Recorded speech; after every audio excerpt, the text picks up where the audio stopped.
मक्खी की वजह से एक आदमी जहन्नुम में चला गया। रसूलुल्लाह सल्लल्लाहु अलैहि वसल्लम ने फरमाया, एक आदमी सिर्फ मक्खी की वजह से जन्नत में चला गया और दूसरा जहन्नुम में। सहाबा ने अर्ज़ किया, या रसूलुल्लाह सल्लल्लाहु अलैहि वसल्लम वो कैसे? नबी अकरम सल्लल्लाहु अलैहि वसल्लम ने फरमाया, दो आदमी एक कबीले के पास से गुजरे। इस कबीले का एक बुत था जिस पर चढ़ावा चढ़ाए बगैर कोई आदमी वहां से नहीं गुजर सकता था। चुनांचे उनमें से एक शख्स से कहा गया कि इस बुत पर चढ़ावा चढ़ाओ। उसने कहा कि मेरे पास ऐसी कोई चीज़ नहीं। कबीले के लोगों ने कहा, तुम्हें चढ़ावा ज़रूर चढ़ाना होगा, हाँ मक्खी ही पकड़ कर चढ़ाओ। मुसाफिर ने मक्खी पकड़ी और बुत की नज़र कर दी। लोगों ने उसे जाने दिया, चुनांचे वो इस चढ़ावे की वजह से जहन्नुम में चला गया।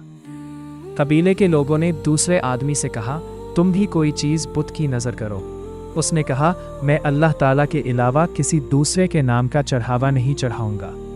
लोगों ने उसे कत्ल कर दिया और वो जन्नत में चला गया।